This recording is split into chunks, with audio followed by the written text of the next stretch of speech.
Hello, मेरी आवाज आ रही है? ऑडियो वीडियो क्लियर है? अच्छा, मैंने सब लोगों को म्यूट करके रखा है। अंदर से आवाज आ रही थी बोल के। किसी को कुछ भी कहना होगा आप लोग प्लीज हैंड रेज कर लीजिएगा। ठीक है। और कैमरा थोड़ा सा ऑन कर लीजिएगा। जितने भी लोग हैं, सबके कैमराज ऑफ है।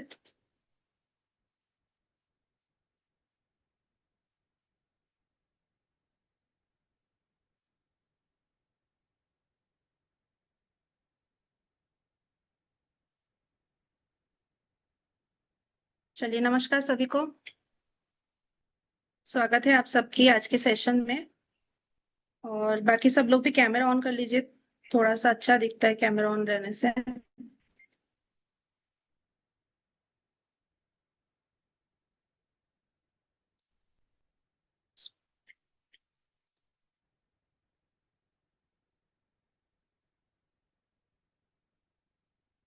राधे राधे सुधा जी।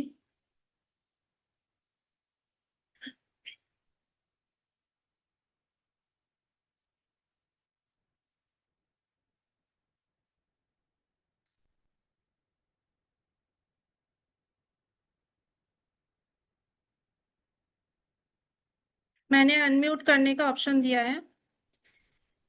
आप लोग अनम्यूट करना चाहे तो अनम्यूट कर सकते हैं।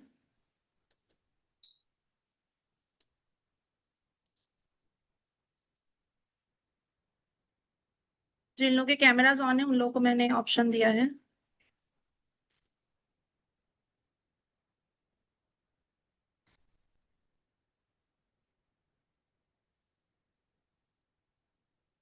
अनम्यूट कर पा रहे हैं?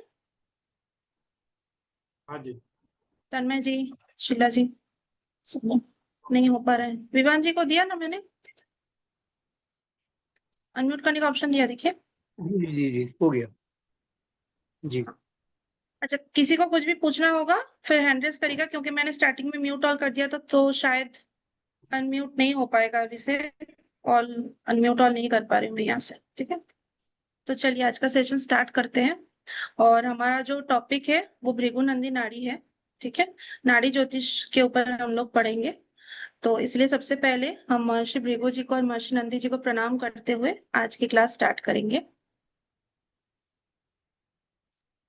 और हमारे गुरुदेव आचार्य नरेंद्र दीक्षित जी को प्रणाम करते हुए आज की क्लास हम लोग स्टार्ट करेंगे। चलिए, तो ये क्लास जो होगी वो बेसिक से ही होगी। जिन लोगों को एस्ट्रोलॉजी आती है उन लोगों को पता होगी फर्स्ट एक एक टॉपिक्स। लेकिन जो नए हैं उनके लिए थोड़ा सा इजी होगा, क्योंकि अगर बेसिक नहीं पता होगा तो फिर समझना थोड़ा सा मुश्किल हो जाता है। ठीक है। तो इसीलिए हम लोग एकदम स्टार्टिंग से बेसिक से ही इसको पढ़ेंगे। और नाड़ी ज्योतिष के बारे में मैं थोड़ा सा बता दूं। वैदिक ज्योतिष सबको पता है कि हमारा जो सनातन ज्योतिष है वो वैदिक ज्योतिष है। लेकिन नाड़ी ज्योतिष है तमिल ज्योतिष है।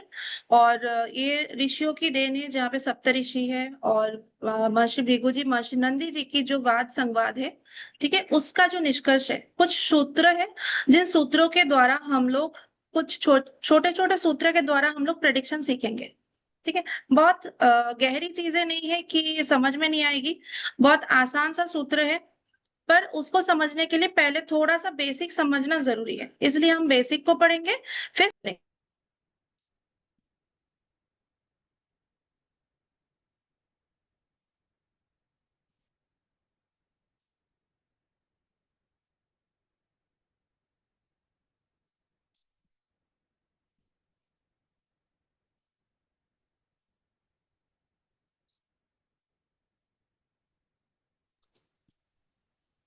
सॉरी।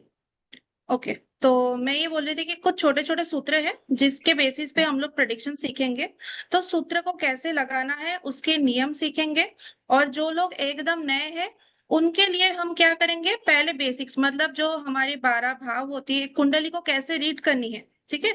उस कुंडली को रीड करने के लिए पहले हम 12 भाव को देखेंगे, 12 राशियों को देखेंगे, 9 प्लैनेट्स को देखेंगे। क्योंकि जो बिल्कुल भी एस्ट्रोलॉजी में आज फर्स्ट टाइम आए हैं, या फिर ये जो जब यूट्यूब में जाएगा जो भी ये वीडियो को देखेगा, तो उनको ऐसा ना लगे कि कुछ समझ में नहीं आ रहा है।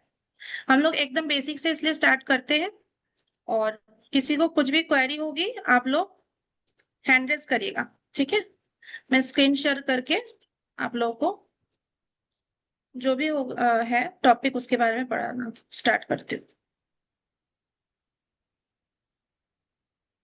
जो लोग 3 डेज पूरा अटेंड करेंगे क्लास को, ठीक है, उनको अ,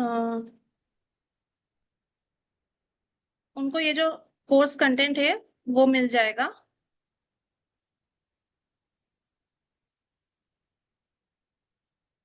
और अगर आपने फॉर्म फिलअप किया है तभी आपको मिलेगी, ठीक है। तो अगर अभी तक फॉर्म फिलअप नहीं किया है तो फॉर्म ग्रुप में है, फॉर्म लिंक है, वहां पे जाके फिलअप कर दीजिएगा। तो जब हम कोई भी कुंडली रीड करते हैं तो पहले हम क्या कहते हैं, काल पुरुष कुंडली कहा जाता है। नॉर्मल जो कुंडली होती है, पहली जो कुंडली बनी थी ज्योतिष शास्त्र में, वो काल पुरुष कुंडली है। तो काल पुरुष कुंडली क्या है, भगवान श्री विष्णु जी की कुंडली है, जहाँ पे ये जो घर है, ये दिख रहा है स्क्रीन मेरा, क्लियर है? आप लोग एक बार थम्स अप करिए, ठीक है, ओके। तो ये जो स्क्रीन है, तो ये 1 नंबर जहाँ पे लिखा हुआ है, यहाँ से 1 नंबर से मेष राशि से स्टार्ट होता है कालपुरुष कुंडली। और 1 2 3 4 5 6 7 8 9 10 11 12, ये 12 नंबर पे खत्म होती है ये कुंडली, ठीक है, मतलब जहाँ पे मीन राशि है। तो 1 नंबर, 2 नंबर मेष राशि, वृषभ राशि, 3 नंबर है मिथुन राशि, 4 नंबर है कर्क राशि, 5 नंबर है सिंह राशि, 6 नंबर है कन्या राशि, 7 नंबर तुला राशि, 8 नंबर वृश्चिक राशि, 9 नंबर धनु राशि, 10 नंबर है मकर राशि, 11 नंबर है कुंभ राशि और 12 नंबर है मीन राशि। ये 12 राशियां हैं जो कि इन 12 भाव में बैठा होता है। 12 भाव, ये है पहला भाव जो कि किसी भी इंसान की पर्सनालिटी को दिखाता है, ठीक है। यहाँ पे सारे आपको नोट्स में लिखे हुए मिल जाएंगे कि कौन सा भाव क्या दर्शाता है। बट हम जब नाड़ी ज्योतिष में एंटर करेंगे तो वहां पे हम लोग भाव को उतना नहीं लेते हैं, हम ज्यादा लेते हैं राशियां, राशियों को लेते हैं, ठीक है। राशियों के अकॉर्डिंग हम लोग प्रेडिक्शन करेंगे। तो भाव का आप लोग बस समझ लीजिए कि 12 भाव होती है एक कुंडली में। ये पहला भाव जो पर्सनैलिटी है, दूसरा भाव जो कि कुटुंब का होता है, फैमिली का या फिर सेविंग्स का होता है, थर्ड भाव जो होता है, तीसरा भाव वो है हमारा पराक्रम का भाव होता है और भाई बहनों का भाव होता है, ठीक है। फोर्थ भाव जो है ये वैदिक के हिसाब से मैं बता रही हूँ, बट हमारे प्रेडिक्शन के अकॉर्डिंग ये सारी चीजें हम लोग नहीं लेंगे। हम भाव में जो चीज हम बता रहे हैं उसको हम नाड़ी ज्योतिष में नहीं लेंगे, लेकिन पता होना जरूरी है एज एन एस्ट्रोलॉजर, इसलिए मैं इस चीज को बता रही हूँ। 4th हाउस हमारा क्या है, माता का है और हमारा फैमिली का है, ठीक है, घर की सुख का है। 5th हाउस क्या है, हमारा संतान का है। 6th हाउस क्या है, रोग ऋण रिपु, ठीक है, यानी कि डिजीज का भी है, ऋण का भी है, किसी को कोई उधार होने वाला है, हो गया है, ये सारी चीज देखते हैं। और रिपु मतलब शत्रु, यहाँ से देखते हैं। सप्तम भाव क्या है, हमारा पार्टनरशिप, यानी जो पार्टनर होगा, शादी जिससे होगी, दाम्पत्य सुख, ठीक है। 8वां भाव क्या है, डेथ का है। 8वां भाव जो होता है वो डेथ का होता है, डीप रिसर्च का होता है, गूढ़ जो किसी को स्टडी करना है, डीप स्टडी करनी है, उसकी भाव होती है। 9 भाव जो होती है वो लक का भाव होता है, और कोई रिलीजियस प्लेस में जाता है या फिर उसके जो पास्ट कर्मा कुछ होते हैं, ठीक है, उसको भी दिखाता है। जैसे पितृदोष जब हम पढ़ेंगे तब हमें पता चलेगा कि 9th हाउस को हम देखते हैं पीड़ित है कि नहीं। 10th भाव क्या, 10वां भाव क्या है, हमारे पिता का है और हमारा कर्म स्थान होता है, कर्म भाव। 11वां भाव क्या है, हमारा लाभ भाव का कहते हैं इसको, ठीक है, जो हम कर्म करते हैं उससे जो लाभ मिलती है वो 11वें भाव से देखा जाता है। और 12वें भाव जो है वो मोक्ष का भाव होता है। और हस्बैंड वाइफ में जो बेड कंफर्ट होता है वो भी, या फिर किसी को नींद नहीं आती है रात में, वो भी 12वें भाव से देखी जाती है। ये हो गया 12 भाव, यहाँ तक सबको क्लियर है? अगर किसी को यहाँ पे कुछ भी डाउट है तो पूछ सकते हैं, हैंड रेज कर सकते हैं, मैं उनको अनम्यूट करूंगी। किसी को कोई डाउट है? नहीं तो हम आगे बढ़ेंगे। डाउट नहीं है, क्लियर है? ये नॉर्मल बेसिक चीज है, जो वहां पे इंग्लिश में लिखा है वही चीज यहाँ पे मैंने हिंदी में डाला है, ठीक है, ताकि जब आप लोगों को ये पीडीएफ मिले आप लोग इसको आराम से शांति से पढ़ सके, किसी को कोई दिक्कत ना हो, ठीक है। नेक्स्ट, 12 राशियां जो मैंने बोला, कि मेष राशि है, वृषभ राशि है, मिथुन राशि है। अब जो लोग नए हैं उन लोगों को ये याद रखना मुश्किल है, इसलिए इसको मैंने इस पीडीएफ फॉर्मेट में डाल दिया है ताकि वो देख के आराम से समझ पाए, याद कर पाए। इन चीजों को हमें याद ही करना है, ठीक है। नेक्स्ट आते हैं 12 राशियों के जो स्वामी होते हैं, तो राशि लॉर्ड कहा जाता है उन्हें, ठीक है, राशियों की अधिपति। तो इसका भी एक लिस्ट है, ये भी आपको याद करना है, लेकिन इसको मैं थोड़ा सा व्हाइट बोर्ड पे बता दूंगी कि कैसे हम इसको इजीली याद रख सकते हैं। जैसे मेष राशि का स्वामी है मंगल, वृषभ राशि का है शुक्र, मिथुन राशि का है बुध। ऐसे करके सारे 12 के 12 राशियों को राशि अधिपति से बताया गया है, ठीक है। मेरी आवाज क्या डिस्टर्ब हो रही है? वॉइस ब्रेक हो रही है मेरी? नहीं हो रही है ना? ठीक है ना, ओके, थैंक यू। तो इसको मैं आप लोगों को समझा दूंगी कैसे इसको याद रख सकते हैं ताकि इजीली याद हो जाए। अगर मैं फास्ट जा रही हूँ तो फिर कोई हैंड रेस करके बता दीजिएगा, कहीं पे कोई भी डाउट होगा तो। अगर हम इसके बाद आते हैं 9 प्लैनेट्स, ठीक है, ये मैंने बस पिक्चर्स डाले हैं यहाँ पे, सारे पिक्चर के साथ लिखा हुआ है। बट अगर हम इसको पढ़ेंगे तो क्या है, 9 प्लैनेट्स कौन कौन है? सूर्य है, चंद्रमा है, और हमारा मतलब संडे मंडे ऐसा हम याद रखते हैं, सूर्य के दिन संडे है, चंद्रमा का दिन सोमवार है, तो मंडे के हिसाब से इसको याद रख सकते हैं। फिर मंगल, बुध, गुरु, शुक्र, शनि, ठीक है। हफ्ते के जो 7 दिन होते हैं उसी के नाम से हमारे 7 प्लैनेट्स होते हैं, और जो बाकी 2 प्लैनेट्स है वो है राहु केतु। ये हम एस्ट्रोलॉजी में इन 9 प्लैनेट्स को लेते हैं।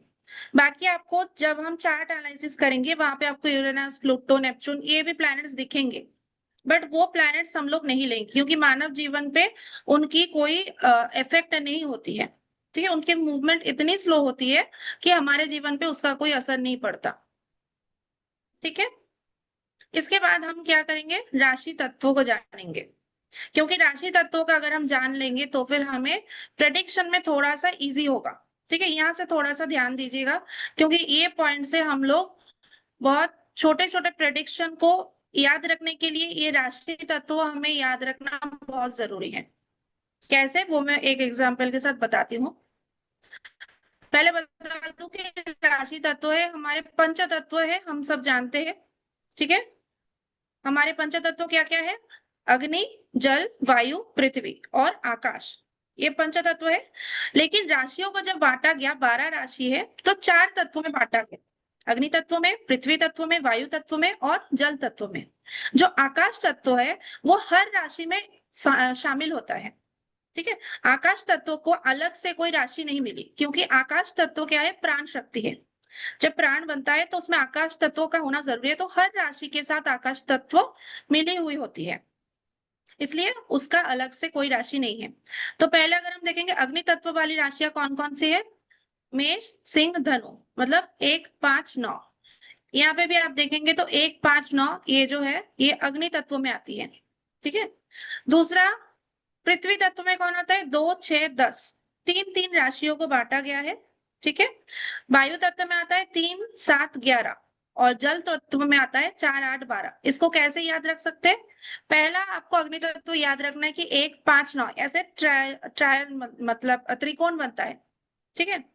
तो हम त्रिकोण में इसको देखेंगे 1, 5, 9, क्योंकि फर्स्ट लग्न है, 5th हाउस है और 9th हाउस है। ये है अग्नि तत्व वाली राशियां, ठीक है।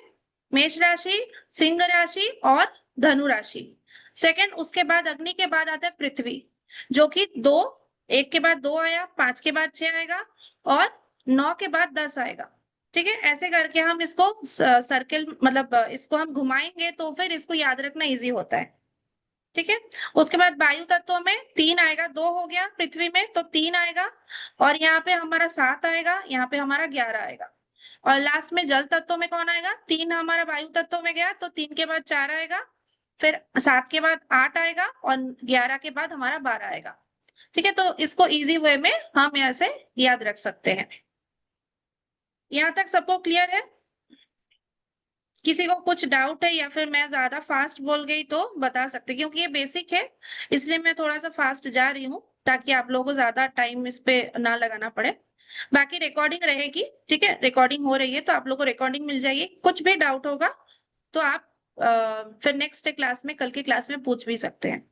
ओके, तो वैसे ही जैसे हम तत्वों के अकॉर्डिंग 4 तत्वों में बांटे, वैसे ही 4 त्रिकोण भी होता है। धर्म त्रिकोण, अर्थ त्रिकोण, काम त्रिकोण, मोक्ष त्रिकोण। ठीक है, तो ये भी हमारा वैदिक का ही पार्ट है, लेकिन जानना हमारे लिए जरूरी है, इसलिए हम बस इसको पढ़ लिए। ओके, कुछ कुछ प्रेडिक्शन में आपको ये चीजें काम में आएगी, इसीलिए मैं बस आपको ये बता रही हूँ, क्योंकि हर जगह पे हम नहीं लेंगे, लेकिन कुछ कुछ जगह पे हम लोग इसको लेंगे। अब देखिए ग्रहों की उच्च और नीच राशियां, कौन सा ग्रह कौन सी राशि में उच्च का होता है और कौन सी राशि में नीच का होता है, ये भी हमें देखना जरूरी होता है। क्योंकि जब हम प्रोफेशन पढ़ेंगे, ठीक है, तो जैसे सूर्य मेष में उच्च का होता है, तुला में नीच का होता है, वैसे शनि क्या होता है, तुला में उच्च का होता है, मेष में नीच का होता है। तो जब हम प्रोफेशन पढ़ेंगे तो शनि हमारा कर्म का कारक होता है। तो शनि अगर नीच का होगा, मतलब मेष राशि में बैठा होगा, तो फिर उसको प्रोफेशन में दिक्कत आएगी। ठीक है, ऐसे हम चीजों को पढ़ेंगे। मंगल मकर में उच्च का है, कर्क में नीच का है। तो अगर मंगल किसी का कर्क राशि में बैठा होगा, तो उसको मंगल डिस्टर्ब देगा लाइफ में। मतलब अगर फीमेल चार्ट में है तो पति कारक है मंगल, तो उसमें उसको पति से रिलेटेड प्रॉब्लम्स आएगी। अगर मेल चार्ट है तो मेल चार्ट में हम मंगल को भाई का कारक मानते हैं, तो फिर उसको भाई को, उसके भाई के जीवन में प्रॉब्लम होगी, मंगल अगर उसका नीच का बैठा होगा तो। इस हिसाब से हम कुछ प्रेडिक्शंस करेंगे, इसलिए ये चार्ट्स हमने यहाँ पे डाली है। ठीक है, जब हम पढ़ाएंगे हर चीज को मैं बहुत धीरे धीरे एक्सप्लेन करूंगी, कोई हड़बड़ी नहीं है। 3 दिन की जगह 4 दिन भी क्लास चलेगी, कोई दिक्कत नहीं है, लेकिन जितना हमने कंटेंट रखा है वो पूरा हम कंप्लीट करेंगे। ठीक है, इसके बाद आते हैं कुछ नियम। अब यहाँ से आप लोगों को ये पीडीएफ में मिल जाएगी, बट मैं इसको स्टॉप शेयर करती हूँ और आप लोग इसको अभी लिखेंगे, क्योंकि नहीं लिखेंगे तो जब मैं चार्ट पे चलूंगी तब आप लोगों को समझ में नहीं आएगा। ठीक है, सब लोग रेडी है, पेन पेपर के साथ बैठे हैं ना? ठीक है, चलिए। तो नाड़ी ज्योतिष में अब हम एंटर कर रहे हैं। नाड़ी ज्योतिष में कोई भी सूत्र कैसे लगाना है, उसके कुछ नियम होते हैं। ठीक है, तो पहला नियम लिखिए, नाड़ी ज्योतिष में जब हम कोई भी सूत्र को लगाएंगे तो उसको एक प्लैनेट से दूसरी प्लैनेट की जो हम कनेक्शन देखेंगे, ठीक है, दृष्टि देखेंगे या संबंध देखेंगे, उसको युति संबंध बोलते हैं हम। ये युति संबंध कब कब होगा? जब एक प्लैनेट से दूसरा प्लैनेट 1, 5, 9, 3, लिखिए, जब एक ग्रह से दूसरा ग्रह 1, 5, 9, 3, 7, 11, 2, 12 की युति संबंध में बैठेगा, तब उन दोनों ग्रहों का आपस में मिलने का फल जातक या जातिका को मिलेगा। मतलब एक दूसरे को इफेक्ट करेगा वो दो प्लैनेट्स। जो भी 1, 5, 9, 3, 7, 11, 2, 12 की युति संबंध में बैठेगा, वो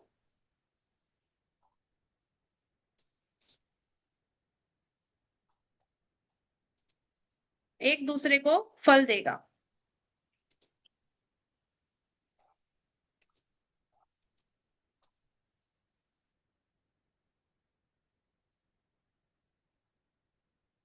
एक का संबंध मतलब सेम हाउस में बैठे हैं। जब तक हमने जो पढ़ा, हम हाउस पढ़े 12 हाउस, तो जब वो 12 हाउस में से किसी भी हाउस में एक साथ अगर बैठा है दो प्लैनेट्स, जैसे सोच लीजिए कि शुक्र और सूर्य साथ में बैठा है, ठीक है, तो शुक्र और सूर्य जब एक साथ सेम हाउस में बैठा है तो उसका प्रेडिक्शन क्या निकलेगा, ये भी लिख लीजिए, शुक्र प्लस सूर्य। ये एग्जाम्पल लिखा रही हूँ, अभी हम सूत्र में नहीं जाएंगे, बट हर नियम के साथ अगर सूत्र में बताऊंगी तो आप लोगों को समझने में इजी होगा, इसलिए मैं बता रही हूँ। सूर्य प्लस शुक्र मतलब पिता धनी होते हैं। सूर्य पिता का कारक है, शुक्र धन का कारक है। ठीक है, तो पिता क्या होंगे, पिता धनी होंगे। ठीक है, तो वो अगर एक साथ बैठा है। अब दूसरा नियम क्या है, सूर्य और शुक्र कभी भी 48 डिग्री से ज्यादा दूर नहीं जाता है। सूर्य और शुक्र कभी भी 48 डिग्री से ज्यादा दूर नहीं जा सकता। मतलब या तो सूर्य और शुक्र साथ में बैठेगा, या सूर्य के नेक्स्ट में शुक्र बैठेगा, या सूर्य के 12वें में शुक्र बैठेगा। ठीक है, क्योंकि सूर्य के सबसे पास कौन है? बुध। बुध 24 डिग्री से ज्यादा दूर नहीं जाता, तो बुध हमेशा सूर्य के आसपास रहेगा। उसके बाद जो सबसे आसपास रहेगा वो है शुक्र, जो 48 डिग्री से ज्यादा दूर नहीं जाएगा। ठीक है, तो जिनके केस में सूर्य के नेक्स्ट में अगर शुक्र है या फिर 12वें में शुक्र है, उनके केस में ऐसा नहीं मान सकते कि पिता धनी होंगे। ठीक है, जिनके एकदम साथ में सेम हाउस में बैठे हैं, उनके लिए हम ये सूत्र को मानेंगे कि पिता धनी है। लेकिन यहाँ पे और एक सूत्र है, जो कि अगर केतु की दृष्टि पड़ गई, ठीक है, ये सूर्य शुक्र के ऊपर, तो फिर पिता के पास धन होगा लेकिन सेविंग्स बहुत ज्यादा नहीं होगी। ये भी लिख लीजिए, अगर केतु की दृष्टि पड़ गई सूर्य शुक्र की युति के ऊपर, अगर केतु की दृष्टि पड़ गई, तो वही सूत्र का प्रेडिक्शन देखिए चेंज हो गया, क्योंकि केतु क्या है? खाली करता है ना, डिटैचमेंट है। ठीक है, किसी भी चीज को दूर करता है। तो पैसा तो आएगा पिता के पास, लेकिन बहुत ज्यादा सेविंग्स नहीं होगी। ठीक है, नेक्स्ट, राहु केतु के दृष्टि हम कितना देखेंगे? 1, 5, 9, 12, ये 4 दृष्टि लेंगे। राहु और केतु की 1, 5, 9, 12, ये 4 दृष्टि होती है सर। दूसरी दृष्टि नहीं होती है, तीसरी दृष्टि नहीं होती है, ठीक है, सप्तम दृष्टि भी नहीं होती है। क्योंकि राहु और केतु के साथ जो प्लैनेट्स बैठे हैं, मतलब राहु के साथ अगर गुरु बैठा है, तो केतु गुरु को नहीं देखेगा, केतु गुरु को फल नहीं देगा। अगर केतु के साथ गुरु बैठा है तो राहु उसको फल नहीं देगा।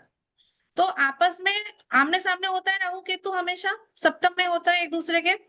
तो एक दूसरे के साथ बैठे हुए प्लैनेट्स को कभी नहीं देखेगा, या उसको कभी फल नहीं देगा। जिसके साथ बैठा है वो प्लैनेट, वही उसको फल देगा। ठीक है, ये लिख लीजिए कि राहु केतु कभी भी एक दूसरे के साथ बैठे हुए ग्रहों को फल नहीं देता है।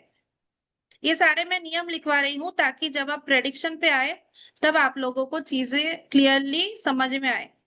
ठीक है, बहुत लोगों को मतलब क्वेश्चन आता है कि राहु के साथ बैठा है तो केतु के साथ उसको क्यों नहीं माने? केतु का तो सप्तम दृष्टि आ रहा है, लेकिन केतु की सप्तम दृष्टि होती नहीं है। ठीक है, इस चीज को क्लियर रखना है। सिर्फ 1, 5, 9, 12, ये 4 दृष्टि हम देखेंगे राहु केतु के केस में। तो जब हमने बोला कि केतु की दृष्टि अगर पड़ गई सूर्य शुक्र के ऊपर, ठीक है, तो फिर पिता का संचय संपत्ति बहुत ज्यादा सेविंग्स नहीं रहेगी। तो केतु की वहां पे 1, 5, 9 या 12वें में ये घर आ रहा है कि नहीं, ये देखना है आपको। जिस राशि पे सूर्य और शुक्र बैठा है वो केतु के साथ बैठा है सेम हाउस में, या फिर केतु जहां बैठा है वहां से पंचम में बैठा है, नवम में बैठा है, या केतु के 12वें में बैठा है, इतना देखना है। अगर ये 4 जगह पे बैठ गया तब धन संपत्ति नहीं रहेगी, सेविंग्स नहीं रहेगी। लेकिन अगर इसके अलग कोई भी हाउस में वो बैठा है सूर्य शुक्र, तो उसकी दृष्टि नहीं पड़ी, ये मान लेना है। ठीक है, क्लियर है ये सूत्र? किसी को डाउट है तो हैंड रेज कर सकते हैं। किसी को डाउट तो नहीं है ना? चलिए,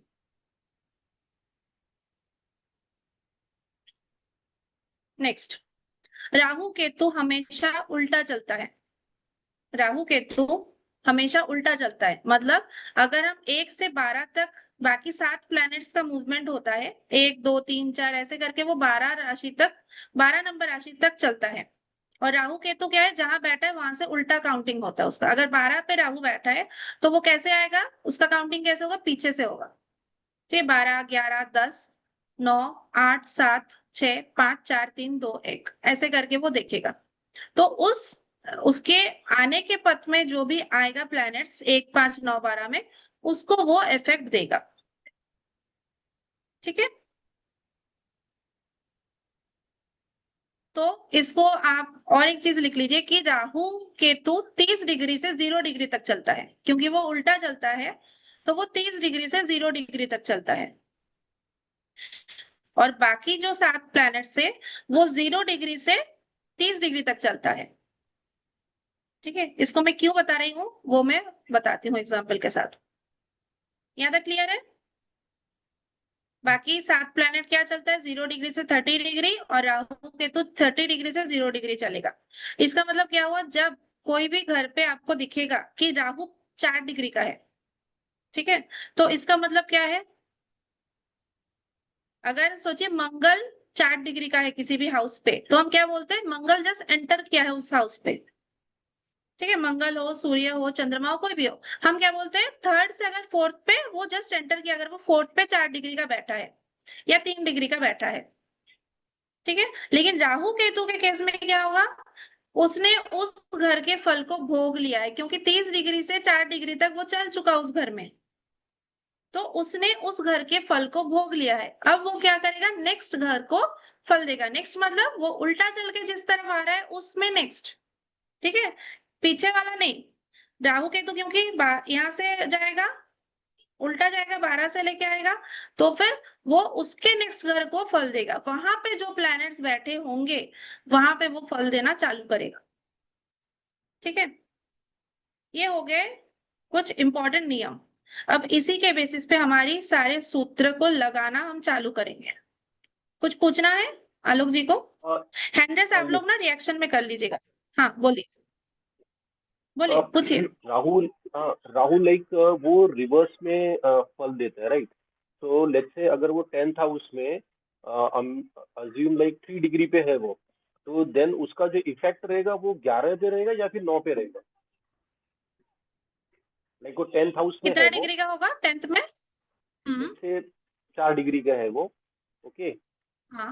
मतलब उस हम्म। 10th हाउस का उसने पूरा फल भोग लिया है इस रूल के हिसाब से। तो वो फल हाँ कौन से हाउस का 10th, देगा, 9 का कि 11 का? 9th का, 9th का।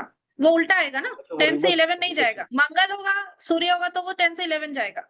राहु केतु क्या होगा, उल्टा आएगा। तो वो 10 में अगर 4 डिग्री का है, तो वही हमने बोला कि वो एंटर नहीं किया 10 में, वो भोग लिया उस घर को, अब वो नेक्स्ट घर में फल देगा। मतलब 10th को भी फल देगा, ऐसा नहीं कि नहीं देगा, लेकिन कम देगा। ज्यादा फल उसका किस में चालू हो जाएगा, 9th हाउस में, ठीक है, 9th हाउस में उसका ज्यादा फल देना चालू हो जाएगा। उसमें जो जो प्लैनेट्स कनेक्ट हो जाएंगे वहां पे वो फल देना चालू कर दे, ठीक है। अगर शुक्र के साथ राहु ऐड गया तो क्या होगा, विस्तार कर देगा, धन संपत्ति में विस्तार करेगा, पत्नी को सुंदर बनाएगा, ठीक है। हम लोग पढ़ते हैं एक एक करके, हम स्टेप बाय स्टेप पढ़ेंगे तो सारी चीज क्लियर हो जाएगी। अब लिखिए कारक तत्व। सूत्र पढ़ने के लिए हमें कारक तत्व जानना जरूरी है कि कौन सा प्लैनेट से हम किस चीज का प्रेडिक्शन करने वाले हैं या किस रिश्ते की प्रेडिक्शन करने वाले हैं। पहला है सूर्य। ऊपर हेडिंग दीजिए कारक तत्व, उसके बाद पहला लिखिए सूर्य। सूर्य पिता का कारक है, संतान का कारक है, सरकार का कारक है। पिता का कारक है, संतान का कारक है, सरकार का कारक है,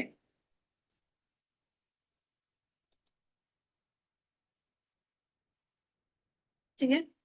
नेक्स्ट चंद्रमा। चंद्रमा माता का कारक है, यात्रा का कारक है,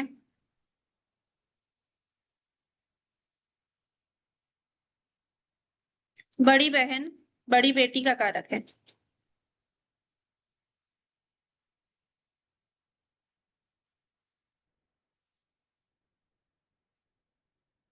मंगल।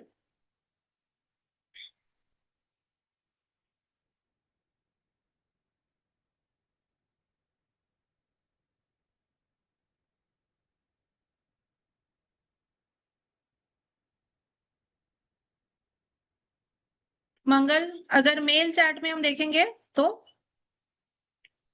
भाई का कारक है।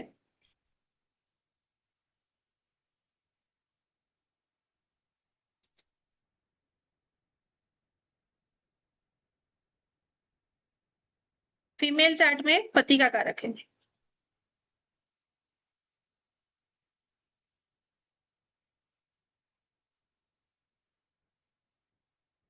इसके अलावा मंगल क्या है, मशीन का कारक भी है,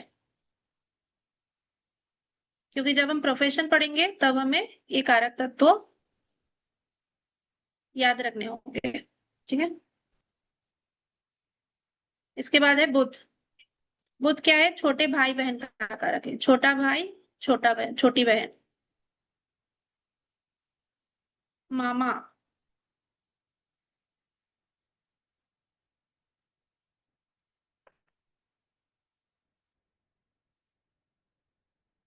ससुर। ससुर का कारक भी बुध है। जमीन का कारक भी बुध है। मंगल है खेती बाड़ी वाला जो जमीन होता है उसका कारक, और बुध है जो प्लॉट वाला जमीन होता है उसका कारक।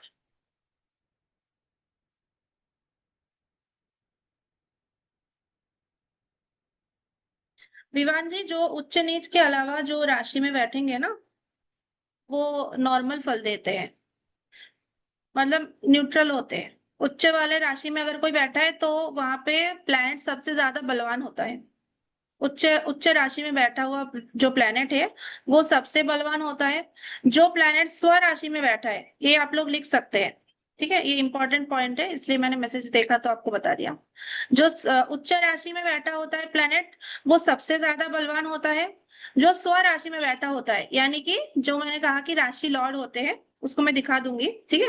वो राशि लॉर्ड वाले जो होते हैं, मतलब अपने राशि में अगर वृषभ राशि का स्वामी है शुक्र और तुला का स्वामी है शुक्र, तो शुक्र अगर 2 या 7 में बैठा है तो वो मध्यम फल देगा, अच्छा फल देगा, ऐसा नहीं कि खराब देगा। लेकिन उच्च का होने से ज्यादा स्ट्रांग देता है। जैसे मीन राशि में शुक्र उच्च का होता है, किसी का 12 नंबर राशि पे अगर शुक्र बैठा है तो वो ज्यादा अच्छा फल देगा उसको। ठीक है, इस हिसाब से हम लोग देखते हैं। लेकिन हर चार्ट में आपका ऐसा नहीं मिलेगा कि उच्च का या नीच का है, बहुत मैक्सिमम चार्ट आपको बिना उच्च नीच का भी मिलेगा।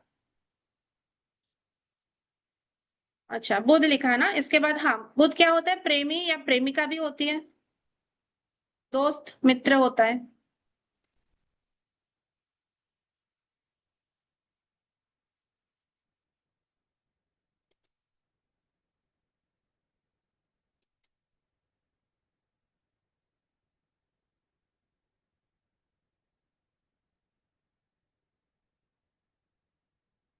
उसके बाद गुरु।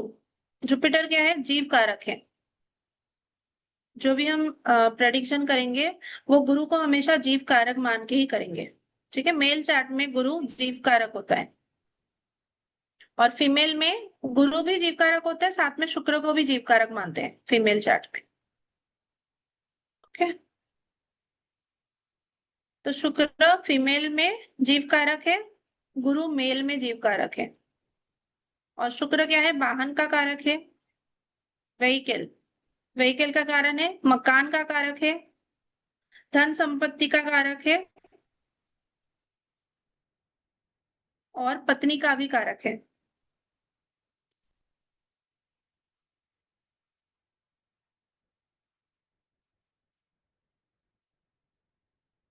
नेक्स्ट, शनि। शनि कर्म का कारक है। जब भी हम प्रोफेशन देखेंगे तो सबसे पहले शनि को देखेंगे। शनि के बिना कोई भी प्रेडिक्शन नहीं हो सकती प्रोफेशन में। ठीक है, कोई भी प्रेडिक्शन वैसे भी शनि और गुरु के बिना नहीं हो सकती है, ज्यादातर केस में इन दोनों को हमें लेना ही पड़ता है। लेकिन फिर भी कुछ कुछ प्रेडिक्शंस हो जाते हैं, लेकिन प्रोफेशन में शनि मेन है, कर्म का कारक शनि है। बड़ा भाई का कारक भी शनि है। बड़ा भाई।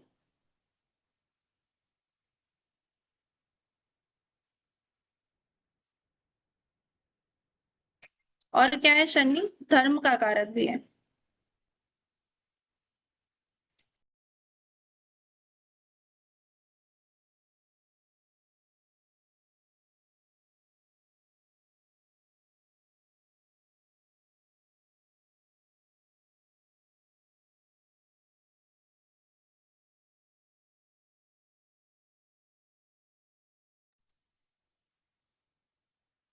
ठीक है, ये हो गए हमारे कारक तत्व।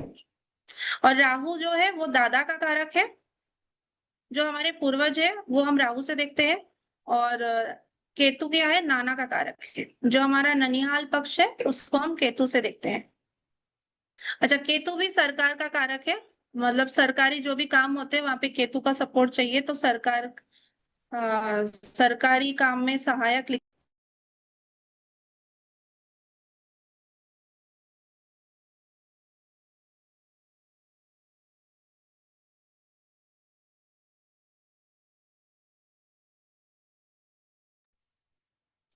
ठीक है, हो गया, यहाँ तक हो गया हमारे कारक तत्व। अब हम आते हैं सूत्र पे। अच्छा, उससे पहले मैं राशि लॉर्ड एक बार दिखा दूं, नहीं तो वो स्किप हो जाएगा।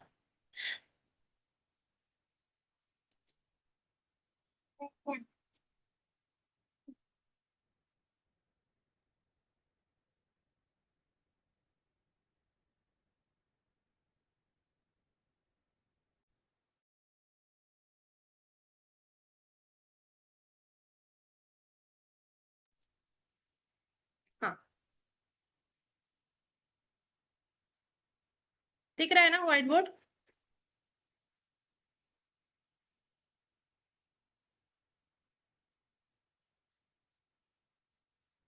रूपाली जी व्हाइट बोर्ड पे क्या करे?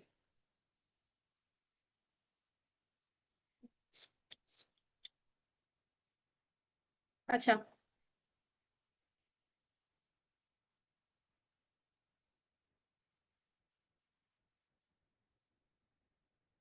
देखिए, मैंने बोला था कि जितने भी हमारे प्लैनेट्स हैं, ठीक है, राहु केतु को छोड़ के जो हमारे 7 प्लैनेट्स हैं, उनको हर प्लैनेट को 2-2 राशि दिया गया है। सिर्फ चंद्र और सूर्य को 1-1 राशि मिला है। मतलब 5 प्लैनेट्स जो हमारे हैं, उनको 2-2 राशि दिया गया है। और जो सूर्य है उसको 1 राशि का आधिपत्य मिला है, जो चंद्रमा है उसको 1 राशि की आधिपत्य मिला है। ठीक है, तो सबसे पहले हम याद रखने के लिए क्या करेंगे, राशि लॉर्ड को पहले हम चंद्रमा का एक मिनट, चंद्रमा का राशि नंबर है 4। ये दिख रहा है कि थोड़ा सा लाइट दिख रहा है?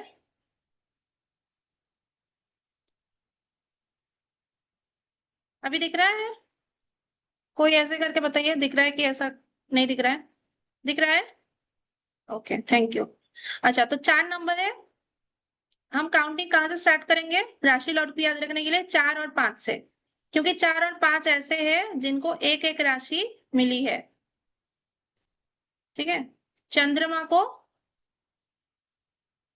कर्क राशि का आधिपत्य मिला है। ठीक है, कर्क राशि 4 नंबर, 4 नंबर है कर्क राशि, तो चंद्रमा को इसका आधिपत्य मिला है। 5 नंबर क्या है? सिंह राशि है, इसका आधिपत्य मिला है सूर्य को।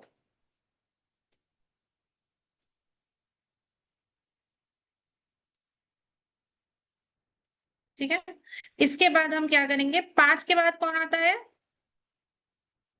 6 नंबर आता है। ठीक है, ये इतना लाइट क्यों हो रहा है पता नहीं। और 4 के पहले कौन आता है? 3 आता है।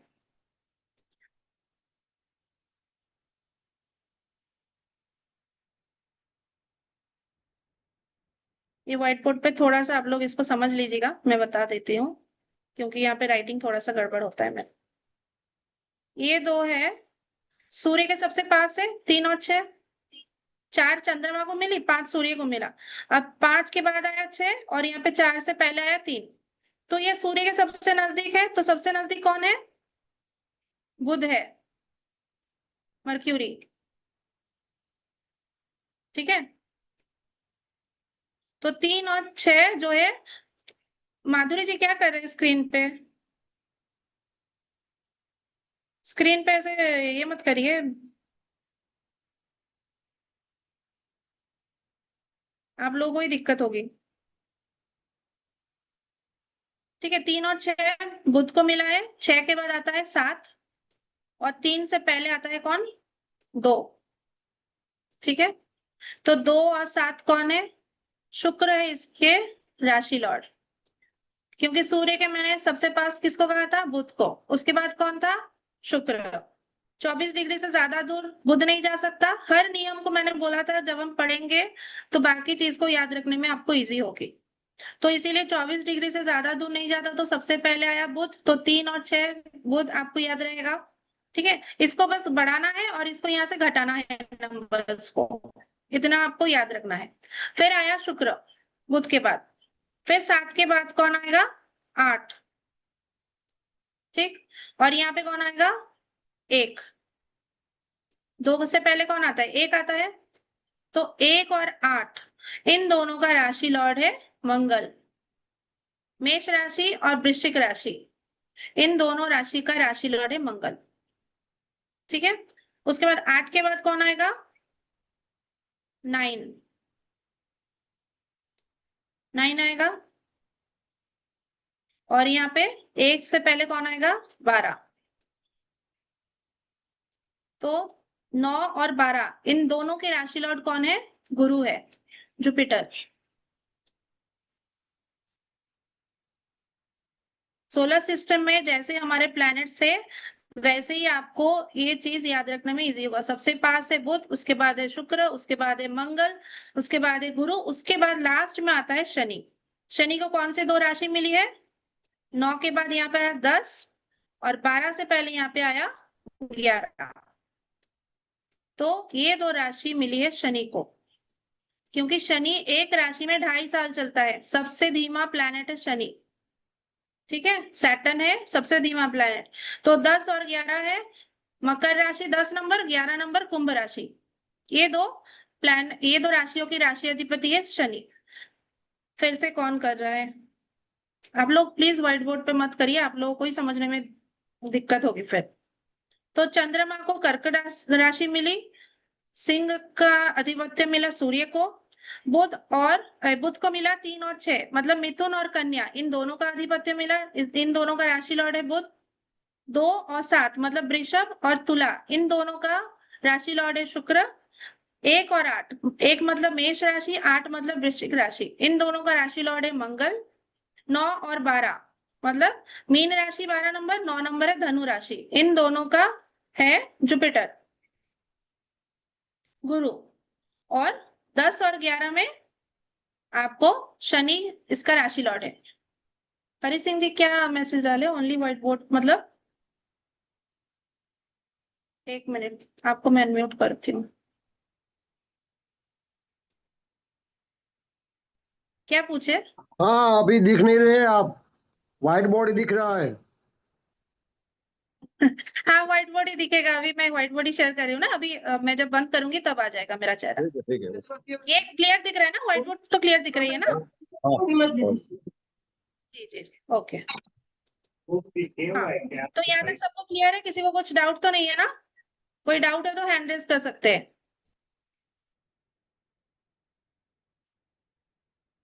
क्लियर है सबको? थोड़ा बोला कर दो। क्या बोल दूं अतुल जी? 1 मिनट, क्या बोल दूं? आप एक बार अनम्यूट होके बताइए। अच्छा बोल्ड कर दूं? बोल्ड नहीं हो रहा है, पता नहीं क्यों यहाँ पे थोड़ा सा गड़बड़ हो गया। बोल्ड नहीं हो पाया। कंट्रोल मैंने कंट्रोल के साथ में वो एरोज के बाद उसको दबा के प्लस को दबा बोल्ड हो जाएगा। कंट्रोल के साथ प्लस को दबाने से बोल्ड हो जाएगा, अक्षर को सिलेक्ट करो तो बोल्ड हो जाएगा फोन सिलेक्शन के अंदर। अच्छा तो वो धुंधला व्हाइट पूरा व्हाइट बोर्ड ही दिखता है, वो दिख ही नहीं रहा है, वो गौर से देखना पड़ता है। नहीं हो रहा है।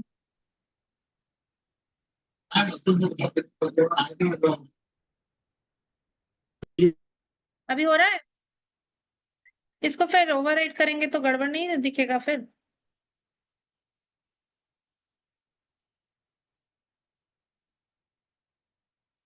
हम्म, तन्मय जी क्या बोल रहे हैं? 1 मिनट रुके।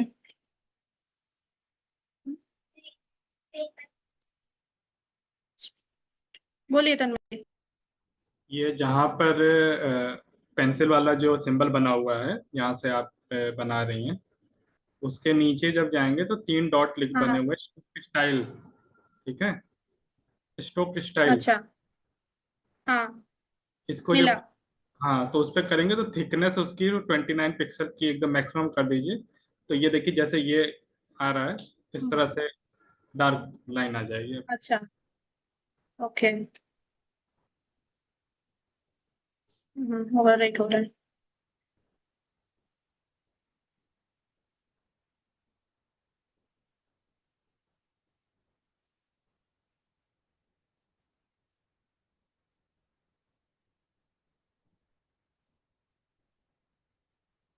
फिर भी नहीं हो रहा है मेरे यहाँ से, मेरे यहाँ पे ऐसा ही दिख रहा है, पता नहीं क्यों। ठीक आता है, आज क्यों पता नहीं ऐसा हो रहा है। ठीक है, जो मैंने दिखा है वो दिखा कि नहीं दिखा आप लोगों को, ये बताइए। ये व्हाइट बोर्ड पे थोड़ा सा डिस्टरबेंस होता है हमेशा। दिखा ना, ये क्लियर हुआ ना? मैंने हाँ जी। बोल भी दिया है, वैसे आप लोगों को सारा लिस्ट भी मिल जाएगी पीडीएफ में, ठीक है। बस इसको याद रखने का तरीका मैंने बताया कि 4-5 से आप लोग काउंटिंग स्टार्ट करेंगे तो कैसे आप इसको याद रख सकते हैं राशि लॉट को, और कुछ नहीं, इतना इम्पोर्टेंट वैसा भी कुछ नहीं है। जी जी हरि सिंह जी, आप लोगों को तो पता है, लेकिन जो एकदम फ्रेश है, कुछ लोगों का, मैं हमारे पास जो फॉर्म आया है उसमें कुछ एकदम फ्रेशर्स है, तो जब वो लोग वीडियो देखेंगे तो उनके लिए स्पेशली मैं ये बता रही हूँ, ठीक है। क्योंकि हम लोग जो पढ़े हुए हैं पहले, हम लोगों को तो कोई दिक्कत नहीं होती है, बट जो लोग एकदम फ्रेश है तो उनके लिए थोड़ा सा होता है दिक्कत। ओके, तो इसको मैं स्टॉप कर देती हूँ, ठीक है।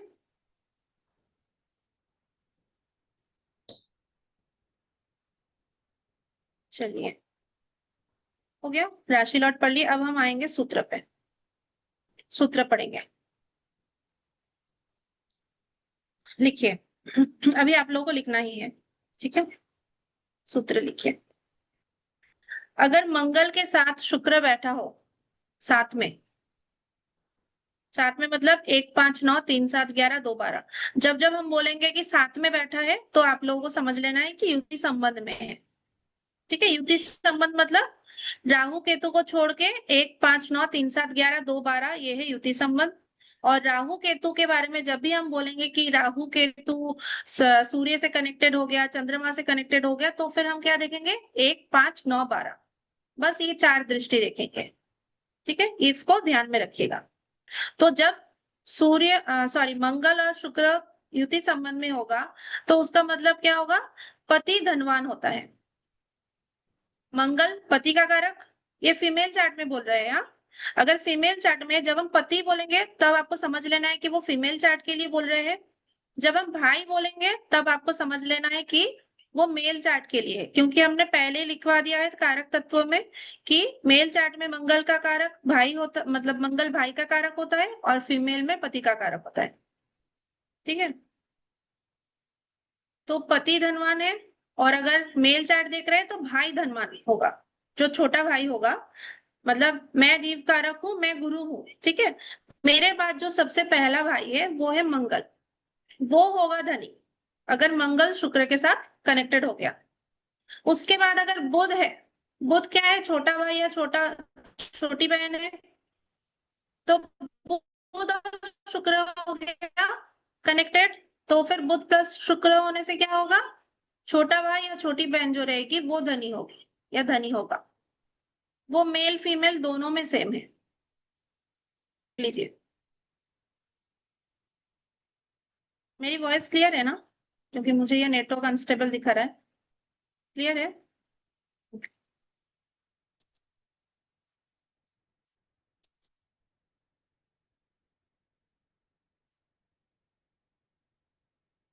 कटकट आ रहा है, सब लोगों को कटकट आवाज आ रही है क्या?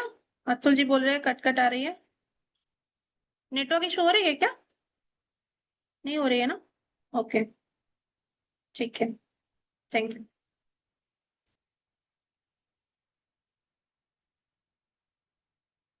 नेक्स्ट, अगर मंगल प्लस केतु होगा, रेगुलर है, ठीक है, थैंक यू हरि सिंह जी। अगर मंगल प्लस केतु बैठा होगा किसी की चार्ट में, ठीक है, मेल चार्ट हुआ तो भाई से झगड़ा, फीमेल चार्ट हुआ तो पति से झगड़ा। केतु क्या है, विवाद का कारक है। अच्छा, केतु जहां पे लिखा था हमने वहां पे नाना लिखा था, सरकार का सहायक लिखा था, वहां पे विवाद भी लिख लीजिए, झगड़ा, ठीक है, झगड़ा या विवाद का कारक। तो मंगल केतु होगा तो भाई से झगड़ा या फिर पत्नी से झगड़ा, मतलब सॉरी पति से झगड़ा। शुक्र केतु होगा तो फिर पत्नी से झगड़ा, धन की संचय नहीं होगी, ज्यादा सेविंग्स नहीं होगी।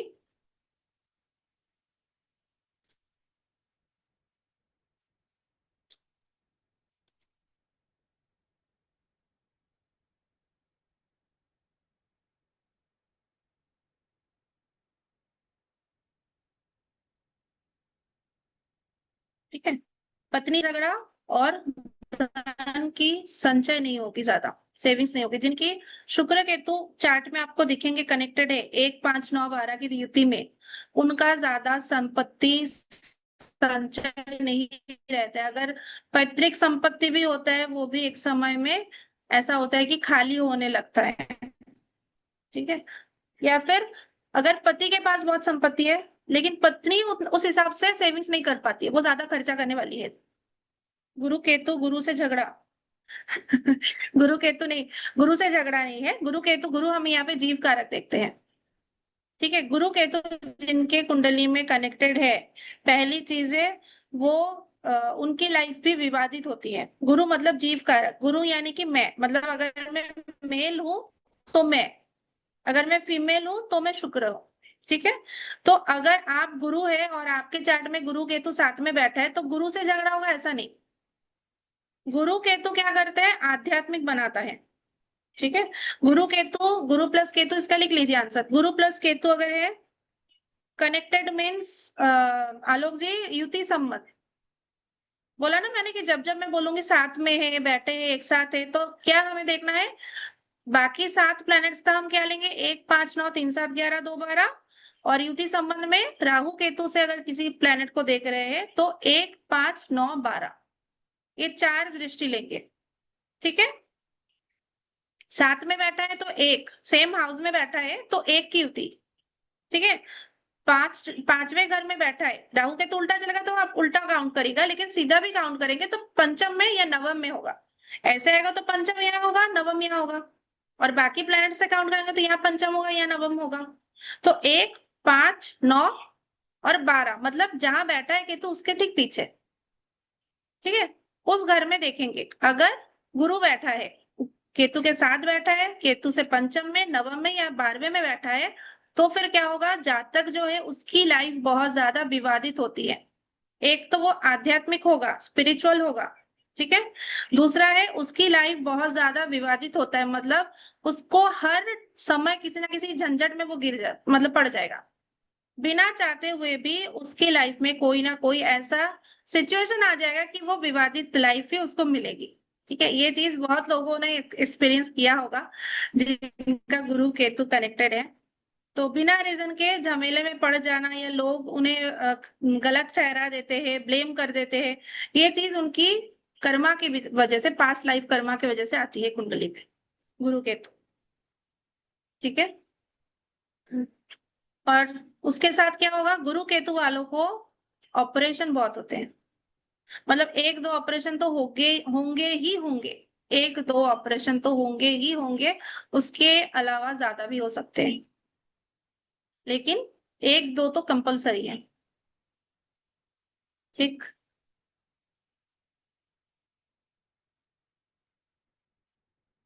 अगर आप में से किसी को भी ये सूत्र लग रहा है अपने चार्ट पे है तो हैंड रेज कर सकते हैं। वैसे मुझे पता है शीला जी की चार्ट में है गुरु केतु, शीला जी को मैं अनम्यूट कर रही हूँ। बताइए आपके ऑपरेशन हुए हैं कि नहीं हुए, सूत्र एक्यूरेट है? आप अनम्यूट नहीं हो पाए, अनम्यूट नहीं हो पाए। अब हुआ? हाँ, 100% ये सूत्र एकदम लागू है। कुछ ना कुछ चलता ही है जीवन में, और मेरे इस साल मिल के 11 ऑपरेशन हुए हैं। बाप रे, 11 ऑपरेशन स्टिल नाउ। राइट, ठीक, अभी जो जून में हुआ वो 11 हुआ था। ठीक है, तो ये है लाइव एग्जांपल हमारे सामने। और यस, स्पिरिचुअल भी है गुरु केतु। कई सुधा सुधा जी मैसेज आ रहे हैं, मेरे सिस्टर में है और कई ऑपरेशन हुई है। Thank you Sudha ji confirm करने के लिए। गुरु केतु और एक चीज है, ऑपरेशन हुआ और लेकिन सरवाइव भी हो जाता है क्योंकि स्पिरिचुअल होता है ना, तो उनको सर्वाइवल भी हो जाती है जल्दी। ये भी एक ब्लेसिंग है, बोल सकते हैं। और क्या होता है गुरु केतु में? घर के सामने ही आसपास मंदिर होता है, मंदिर हो, मस्जिद हो, ठीक है, या गुरुद्वारा हो, कोई भी टेम्पल होने की चांसेस ज्यादा होती है। या मस्जिद तो नहीं बोलूंगी, चर्च हो सकता है, चर्च या फिर मंदिर गुरु केतु वालों के घर के सामने। किसी के अगर घर के सामने है तो हैंड रेस कर सकते हैं। मतलब कुंडली में गुरु केतु साथ में है, 1 5 9 12 की युति में, और घर के सामने मंदिर है, तो वो बता सकते हैं, हैंड रेस कर सकते हैं। गुरु केतु चक्कर बहुत आते हैं। हाँ, चक्कर बहुत आते हैं, सही बताया हरि सिंह जी ने, चक्कर आते हैं। ठीक है, हो गया। तो ये हो गया, तन्मय जी ने एक सवाल उठाया था गुरु केतु, वहां से यहाँ तक हम लोग पहुंच गए सूत्र में। क्लियर है? वैसे ही कोई भी एक टॉपिक उठता है तो उसके अंदर हम लोगों का इतना ज्यादा सूत्र छिपे हुए होते हैं कि आप लोगों को बहुत इजीली समझ में आ जाएगा। और देखिए हर विधा बहुत यूनिक है, चाहे वो एस्ट्रोलॉजी हो, न्यूमरोलॉजी हो, कोई भी बाकी जो विधाएं होती है। लेकिन मैं बोलूंगी सबसे आसान तरीका अगर प्रेडिक्शन की अभी तक मुझे लगा, एस्ट्रोलॉजी और न्यूमरोलॉजी दोनों करने के बाद मुझे लगा सबसे इजी वे में किसी की लाइफ को आप प्रेडिक्ट कर सकते हैं वो नाड़ी ज्योतिष है। ठीक है, वैदिक भी है, केपी भी है, बहुत सारी पद्धतियां हैं, लेकिन बहुत कम समय में एक्यूरेट प्रेडिक्शन आप अगर निकालना चाहते हैं तो नाड़ी ज्योतिष में आपको एंटर करना ही पड़ेगा मेरे हिसाब से। ये सबसे कम टाइम में सीखे जाने वाली सबसे एक्यूरेट प्रेडिक्शन देने वाली विधा है, प्रोसेस है। ठीक है, तो आप लोग ये 3 दिन में आप लोगों को खुद समझ में आएगा कि हम लोग कितना सीख रहे हैं 3 दिन में।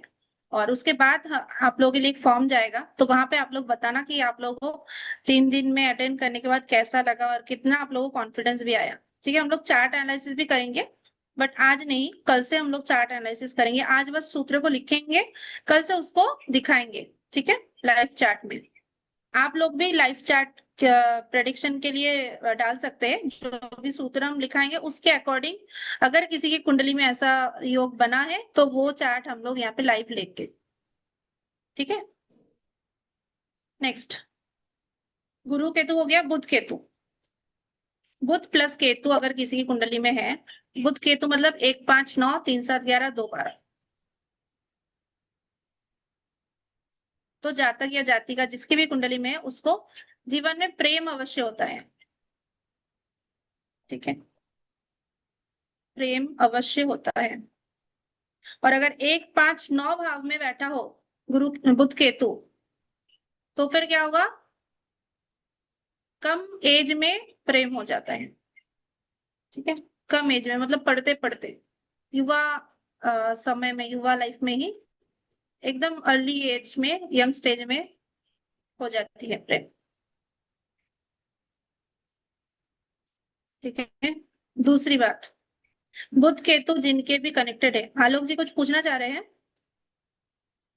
1 मिनट बोलिए। मुझे ये क्वेश्चन पूछना था कि जो आपने ये जो रिलेशन बताया कि मतलब जो लेट्स से बुध और केतु, तो इसमें तो ऐसा है कि केतु जो है हाँ, वो रिवर्स में जाते हैं और बुध जो है वो हम्म, फॉरवर्ड मूविंग है। तो अब इसमें हम्म, जो युति है वो कैसे काउंट होगी? लाइक केतु बुध की अगर युति काउंट करना है, ये लेट्स से फॉर एग्जांपल, अगर केतु और बुध की युति काउंट हम्म, करना है तो हम केतु से रिवर्स काउंट करेंगे। बट अगर हाँ, बुध और केतु की युति काउंट करना है तो फिर बुध के बुध आगे से से भी हम जाएंगे हम सीधा लोग। काउंट करेंगे। बुध बुध सोचिए 7th में है, ठीक है, और केतु सोचिए 11th में है। ठीक है, तो बुध से 11th कितना जाएगा? 5। जहां बैठा है वहां से काउंटिंग करना है, तो 7 8 9 10 11। ठीक है, बुध से भी पंचम दृष्टि हुई केतु तक, और केतु उल्टा चलेगा तो केतु से उल्टा गिनेंगे। 11 अच्छा, 10 9 8 7। ठीक है, सेम चीज है।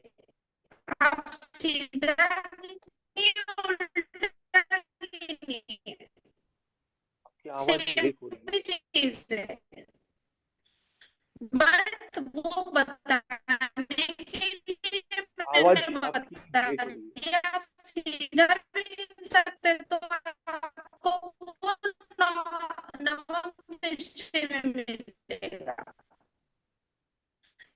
अगर आप केतु अभी ठीक है कि अभी भी जा रही है?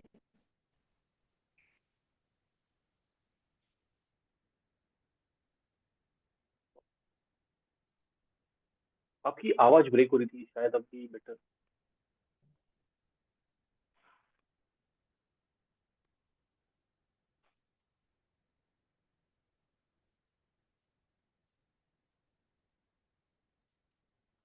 हेलो। हाँ यस, अभी आपकी आवाज थोड़ा बेटर है। आपकी आवाज कट रही थी। हाँ, वो थोड़ा सा नेटवर्क में इशू हो गया।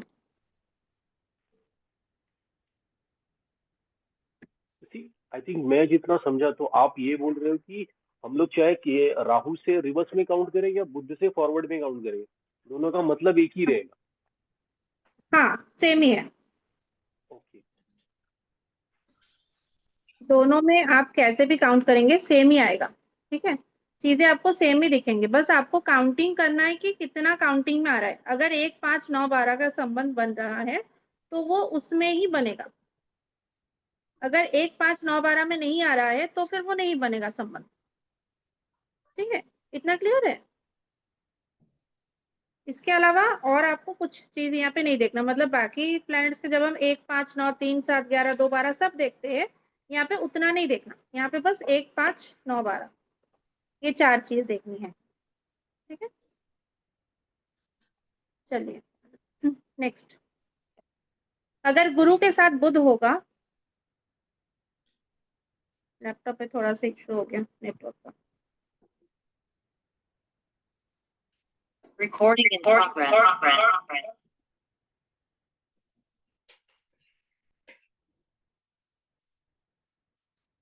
हेलो, आवाज आ रही है अभी?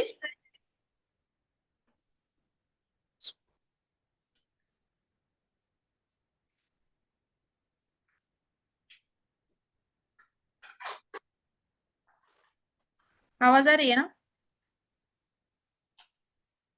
Okay, thank you. हाँ, मैं ये बोल रही थी कि अगर गुरु प्लस बुध की युति है तो जातक बुद्धिमान होता है, क्योंकि गुरु क्या है? जीव कारक है, और बुध क्या है? बुद्धि का कारक है। ठीक है, तो गुरु प्लस बुध यानी कि 1 5 9 3 7 11 2 12 इसको मान लीजिएगा युति में। हाँ, तो जातक बुद्धिमान होता है। बुध और गुरु का संबंध में भी जातक को प्रेम होता है। अगर किसी की कुंडली में आपको बुध केतु नहीं दिख रहे हैं लेकिन फिर भी आपको दिख रहा है कि उनका लव मैरिज हुआ है, ठीक है, तो फिर आप देखिएगा उनका बुध और गुरु कनेक्टेड होगा। और 1 5 9 भाव में हुआ तो कम एज में प्रेम होने की संभावना है, बुध केतु में भी, बुध गुरु में भी।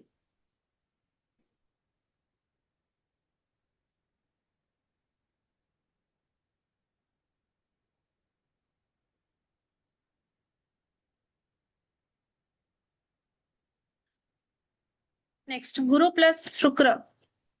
अगर मेल चार्ट में गुरु प्लस शुक्र कनेक्टेड है तो जातक जो होता है वो ससुराल का भक्त होता है। एक तो धनी होता है गुरु शुक्र में। तन्वी जी हंस रहे हैं, तन्वी जी का लग रहा है किसी के पहचान में है, किसी के चार्ट में।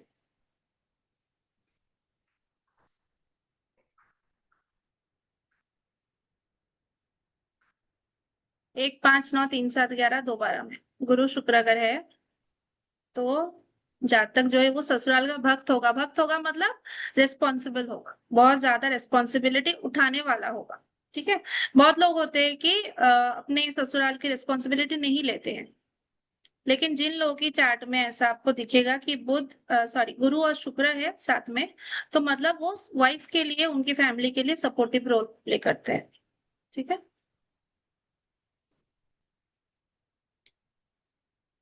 गुरु शुक्र गुप्त ज्ञान, गुरु शुक्र गुप्त ज्ञान हाँ बोल सकते हैं, लेकिन बुध भी उसमें कनेक्ट होना चाहिए हरि सिंह जी। बुध भी होगा तब वो बुध जो है ना वो आपका डीप रिसर्च या डीप नॉलेज है, ठीक है। और साथ में केतु भी होगा तब अंतर्ज्ञान होता है, तो गुप्त ज्ञान के लिए अंतर्ज्ञान होना भी जरूरी है। तो बुध गुरु केतु शुक्र।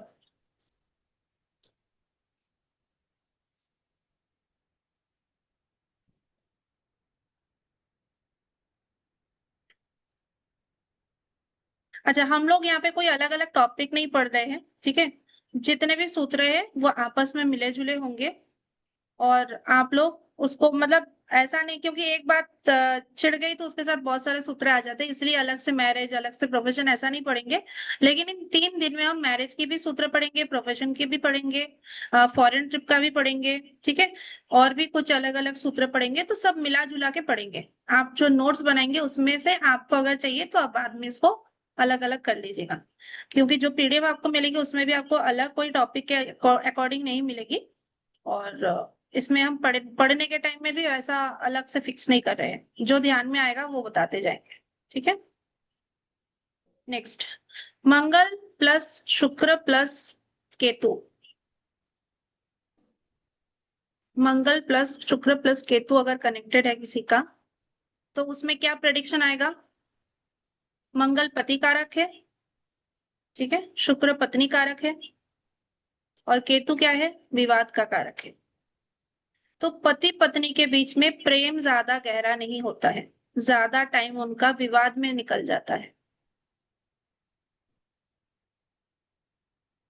ज्यादा टाइम उनका विवाद में ही निकल जाता है, जिनके चार्ट में शुक्र मंगल प्लस केतु होता है उनका।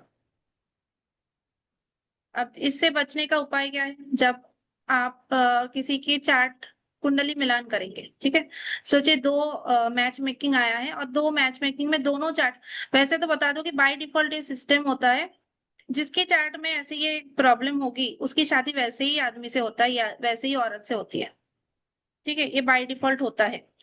लेकिन अगर आप ज्योतिष का सहारा लेते हैं, तो ज्योतिष का सहारा लेने का रीजन क्या है? ताकि हम सामने वाले को बचा सके, किसी भी प्रॉब्लम से बचा सके, इसलिए हम ज्योतिष पढ़ रहे हैं। सिर्फ बताने के लिए तो नहीं पढ़ रहे हैं कि आपका झगड़ा होगा, वो तो उसको पता ही है झगड़ा होगा, उससे उसको क्या मतलब? इतना पता करके कोई फायदा नहीं कि झगड़ा होगा, उससे बचने का रास्ता क्या है ये पता होनी जरूरी है। अब जिसकी शादी हो गई उसकी बात अलग है, जिसकी नहीं हुई है, जिसका चल रहा है देखना, तो उसमें हम क्या देखेंगे? अगर एक के चार्ट में ऐसे विवादित योग है, तो दूसरे के चार्ट में जो पार्टनर बनेगा उसके चार्ट कम से कम स्ट्रांग होनी चाहिए, उसके चार्ट में ये योग ना हो। उसके चार्ट में भी अगर ये शुक्र मंगल और केतु का कनेक्शन हुआ, तो 100% दोनों हमेशा लड़ते झगड़ते रहेंगे, और अल्टीमेट डिसीजन क्या होता है? डिवोर्स, ठीक है, वो डिवोर्स तक ही जाता है। ज्यादातर केस में आपको शुक्र मंगल केतु वालों की युति में डिवोर्स केस मिलेंगे। और अगर वो डिवोर्स में नहीं हुआ है कन्वर्ट, तो क्या है, वो साथ रह के भी या तो सेम छत के नीचे रहते हुए भी अलग अलग मेंटेलिटी मैच नहीं करती, फिजिकल बॉन्डिंग होती नहीं है, ठीक है, इसको भी अलगाव की स्थिति कहा जाता है। और अगर कोई जॉब के पर्पज से दूसरे सिटी में रह रहा हो या दूसरे कंट्री में रह रहा है, तो इसको भी आप अलगाव की स्थिति मान सकते हैं, ठीक है। तीनों केस है अलगाव की स्थिति। अलगाव मतलब सिर्फ डिवोर्स नहीं होता है, ठीक है, सिर्फ डिवोर्स ही होगा ऐसा आप प्रेडिक्ट नहीं कर सकते। अगर किसी की चार्ट में ऐसा है, तो या तो वो जॉब के पर्पज से अलग रहेगा, दूर दूर रहेगा, या तो वो साथ रहते हुए भी झगड़ा करते हुए पूरा लाइफ बिता देगा, या तो वो अल्टीमेट डिसीजन ले लेगा कि डिवोर्स ले ले। और जिनके चार्ट में मंगल प्लस राहु होता है, ठीक है, फीमेल चार्ट में जिनके चार्ट में भी मंगल प्लस राहु होता है, उनका क्या होता है? जो पति होता है वो गुस्से वाला होता है और धोखेबाज होता है। मंगल प्लस राहु, पति क्या होगा? गुस्से वाला होगा और धोखेबाज होगा।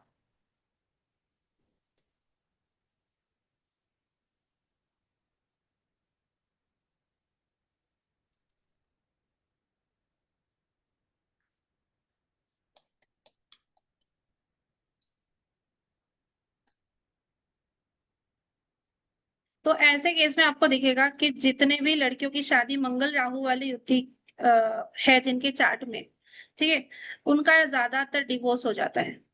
मंगल राहु के केस में ज्यादातर केस में आपको डिवोर्स दिखेंगे। बहुत कम ऐसे केसेस होते हैं जहाँ पे आपको दिखेंगे कि शादी चल रही है।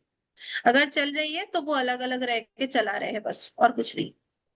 क्योंकि इसमें क्या होता है, जो हस्बैंड होता है वो कुछ छिपा के शादी करता है, उसमें कुछ धोखा देने की या फ्रॉड करने की टेंडेंसी छिपी हुई होती है, और ये चार्ट का प्रॉमिस है। ठीक है, तो अगर ऐसे केस में आपको बचाना है, किसी लड़की के चार्ट में आपको मंगल राहु की युति दिख रही है, तो फिर कैसे लड़के से उसकी शादी नहीं होनी चाहिए? जिसकी चार्ट में गुरु राहु हो, या फिर गुरु शुक्र केतु, या गुरु शुक्र राहु की युति हो। ठीक है, गुरु शुक्र राहु, गुरु शुक्र केतु, या फिर गुरु राहु। गुरु क्या है? जीव कारक है। राहु क्या है? भ्रम है, धोखा है। तो गुरु राहु वाला लड़के के साथ अगर शादी होगा तो पॉसिबिलिटी है कि वो लड़का कुछ ना कुछ हाइड करेगा, छिपाएगा। और इस लड़की के चार्ट में वैसे भी दिक्कत है, उसके चार्ट में भी दिक्कत है, तो दोनों की चार्ट मिल गई, मतलब हो गया, दोनों की लाइफ बर्बाद। तो एक चार्ट खराब होने से दूसरा चार्ट अगर सही होता है तो लाइफ बच सकती है। इसलिए हम मैच मेकिंग जब करते हैं तब दोनों को दिखाना जरूरी होता है। दोनों का चार्ट हम इसीलिए देखते हैं ना, प्रेडिक्ट करने के लिए कितना मैच मेकिंग हो रही है। ठीक है, क्लियर है यहाँ तक? कोई डाउट नहीं है? कोई डाउट है तो हैंड रेज कर सकते हैं, रिएक्शन में जाके हैंड रेज कर सकते हैं। बाकी कैमरा वालों का तो हैंड रेज नहीं दिखेगा। बाकी अगर किसी को डाउट है मैसेज में भी डाल सकते हैं।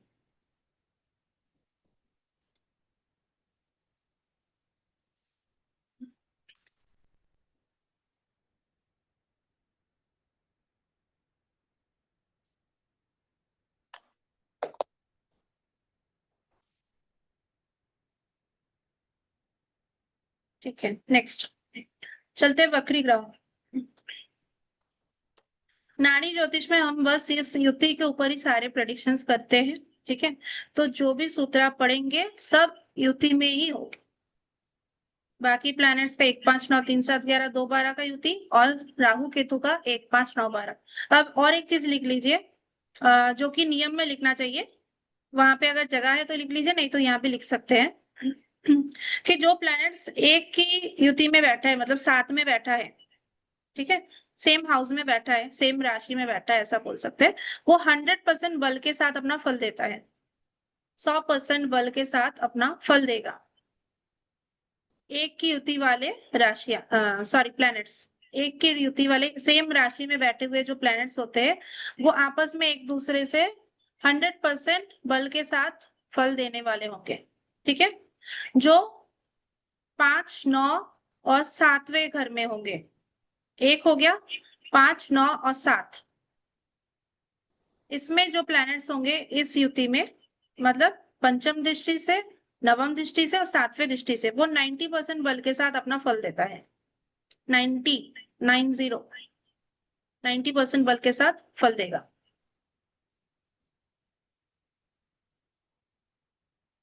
सॉरी, एक मिनट, गलत लिखा। 5 और 9 वाले जो है वो 70% होगा, माय मिस्टेक, सॉरी। 5 पंचम दृष्टि और नवम दृष्टि जो है वो 70% बल। ठीक है, 2 12 और सप्तम दृष्टि जो है वो 90% बल। 2 12 और सप्तम दृष्टि जो होगी प्लैनेट्स की, वो 90% बल के साथ फल देगा। ठीक है, और 3 और 11 वाले जो है युति संबंध, वो सिर्फ 30% बल के साथ अपना फल देगा। 30%। 3 और 11 वाली युति जो है वो सिर्फ 30%। ये परसेंटेज कैसे आई है पता नहीं तन्मय जी, ये बस ऋषियों ने ऐसे ही बताया है, तो इसलिए ऋषियों की ही बताई हुई चीजें हम बताते हैं। ठीक है, ये अब परसेंटेज कैसा आया देखिए, जब हम प्रेडिक्शन करते हैं ना तो प्रेडिक्शन कितना स्ट्रॉन्ग लग रहा है ये परसेंटेज वही से बना होगा।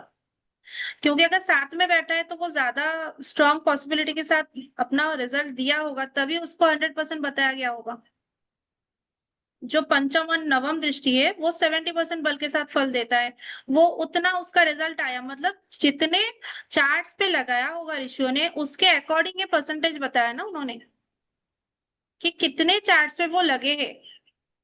जितने ज्यादा चार्ट्स पे लगे उतना ज्यादा स्ट्रॉन्ग पॉसिबिलिटी। अब 2 12 सप्तम दृष्टि जो है वो 90% बल के साथ फल देता है। तो वहां वहां जो प्लैनेट्स बैठे हैं वो ज्यादा चार्ट्स पे वो सेम रिजल्ट दिए हैं, इसलिए उसको 90% बल माना गया है। ठीक है, ऐसे ही ये युति संबंध को देखते हैं। जी हाँ। एक में 70% नहीं, हरी सिंह जी, एक में 100%। एक साथ जो बैठा है वो 100%। एक 5 9 में आप 70% लिखे ना, तो वो 5 9 में 70%। एक में 100%, 2 12 और सप्तम दृष्टि में 90%, 3 और 11 में 30%। हाँ, सात में युति जो है एक ही है, सात 100%। तो इसीलिए एक को वहां पे नहीं लिखना, क्योंकि एक जो है वही सात वाली है। ठीक है, वो 100% है। क्लियर है सबको यहाँ तक? अभी किसी को कुछ पूछना है तो पूछ सकते हैं। आलोक जी को कुछ पूछना है? एक मिनट, देखिए मैंने, हाँ बोले। एक्चुअली यहाँ पे जब भी आप युति बोल रहे थे, युति मतलब क्या? सिर्फ वो किसी घर में बैठा है सिर्फ उससे ही, या फिर लेट्स से अगर गुरु जैसे मीन राशि का स्वामी है तो उसके राशि में भी अगर कोई प्लैनेट बैठा है उससे भी युति बना रहे, या फिर उसमें और भी डिफरेंट क्राइटेरिया, या फिर युति का सिर्फ मतलब कंडीशन यही है कि वो कौन से घर में बैठा है वही युति होगी? कौन सा घर में बैठा है बस उतना ही युति है, जो हमने अभी आपको बताया ना कि बताती हूँ मैं आपको, एक चार्ट में देख के बताती हूँ, फिर आपको क्लियरली समझ में आए। जब तक चार्ट एनालिसिस नहीं होती है तब तक थोड़ा सा डाउट रहता है। एक सूत्र लिखिए जो कि है अ, गुरु के 12वें में अगर राहु बैठा हो तो जातक अल्पायु होता है।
एक मिनट रुकिए, मैं एक चार्ट डाल रही हूँ।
ये देखिए, ये चार्ट दिख रहा है?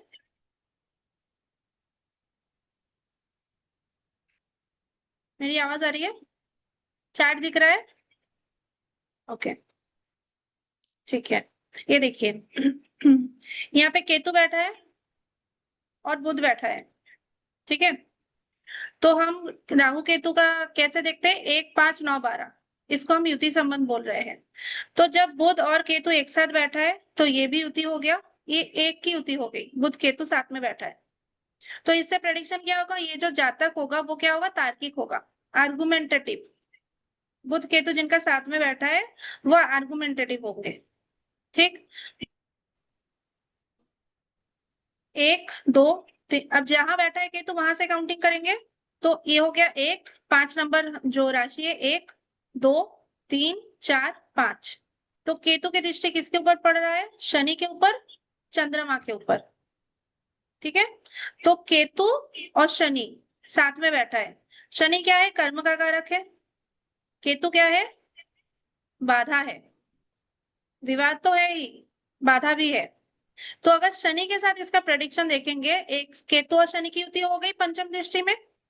अब शनि से काउंट करेंगे तो 1, 2, 3, 4, 5, पंचम दृष्टि ही हुई, ठीक, सीधा जाके। और यहाँ से उल्टा चल के केतु जब आया तब भी पंचम दृष्टि हुई। तो केतु और शनि जब आपस में कनेक्टेड हुए तो क्या हुआ? इनको कर्म की जगह पे बहुत ज्यादा विवाद भी मिलेगा और बाधाएं भी आएंगी, इनको स्ट्रगलिंग लाइफ ही मिलेगी कर्म में। वैसे भी देखिए हमने उच्च नीच पढ़ा है। ये देखिए शनि क्या है? 1 नंबर राशि पे बैठा है, मेष राशि पे। तो शनि क्या हो गया? ये नीचे की तरफ जो साइन है ये है नीच का। अगर ये ऊपर की तरफ होता एरो तो होता वो उच्च का, ठीक है। तो ये नीच की शनि बैठा है। तो नीच का शनि क्या करेगा? सूर्य की राशि में बैठा है, सॉरी मंगल की राशि में बैठा है। 1 नंबर क्या है? मंगल की राशि है, मेष राशि है ना 1 नंबर।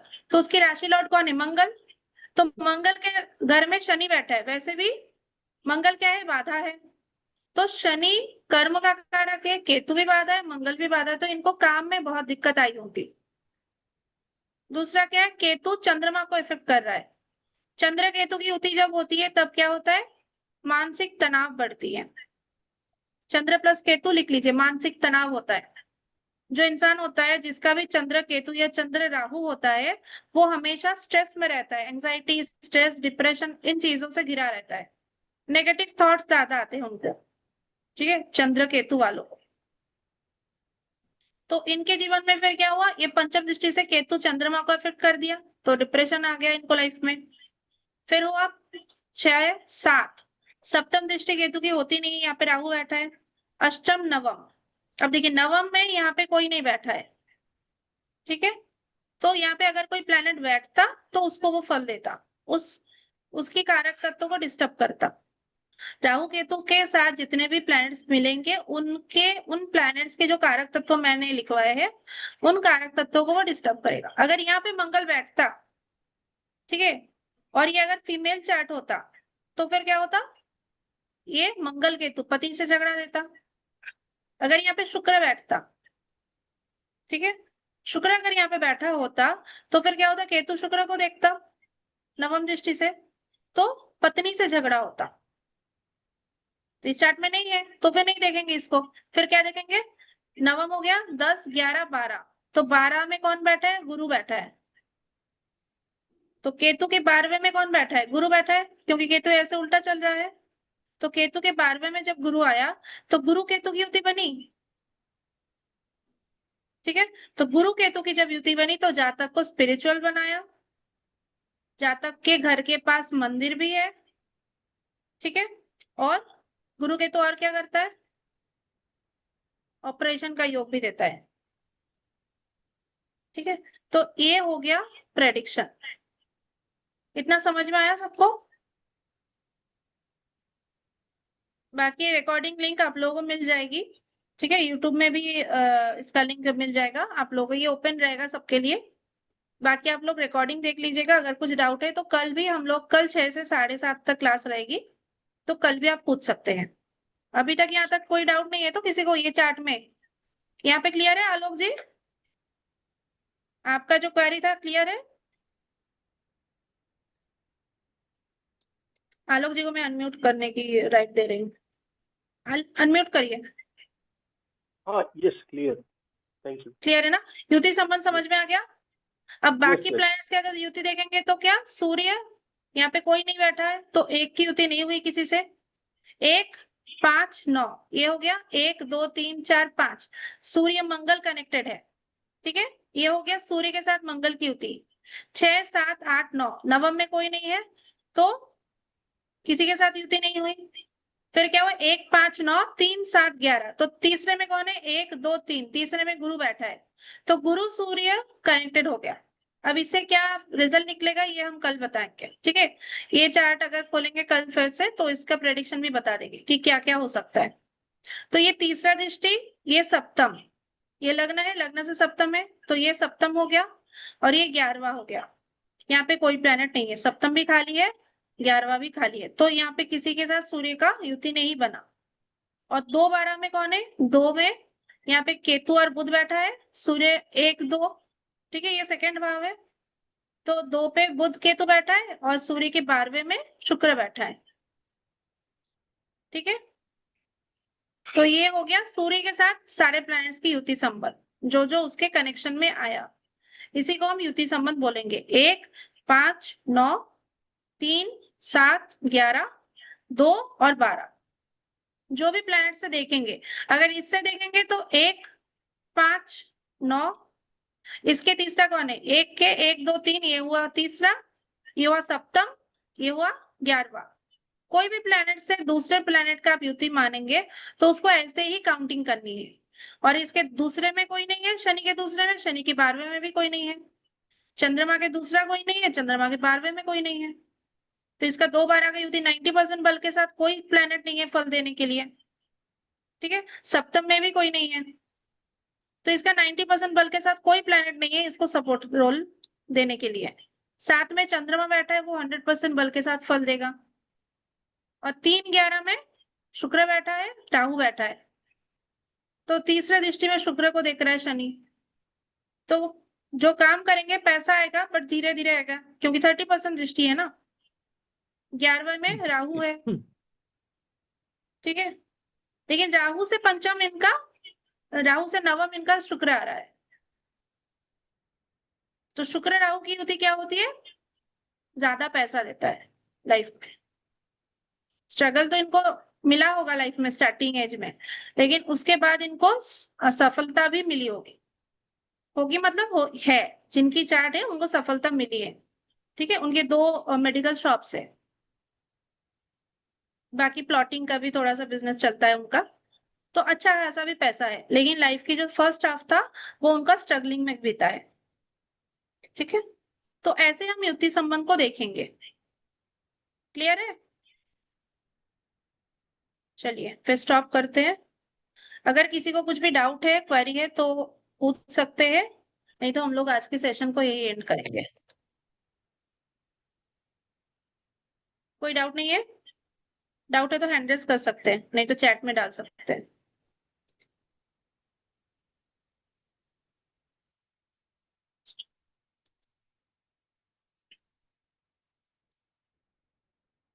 चलिए कोई क्वेश्चन नहीं है, मतलब मैं ये मान लूं कि सब लोग समझ गए हैं और जो लोग नहीं समझे हैं वो लोग रिकॉर्डिंग एक बार देख लीजिएगा और कल की क्लास जरूर अटेंड करिएगा, क्योंकि स्टडी मटेरियल अगर आप चाहते हैं कि अपने हिसाब से आप जो बना रहे हैं वो तो है ही आप लोगों के पास, जितना मैं बोले उतना ही मिलेगा, ऐसा नहीं कि कुछ एक्स्ट्रा मिल जाएगा, बट हाँ स्टडी मटेरियल होने से आप लोगों की डाउट नहीं रहेगी कि आपने सही लिखा कि गलत लिखा।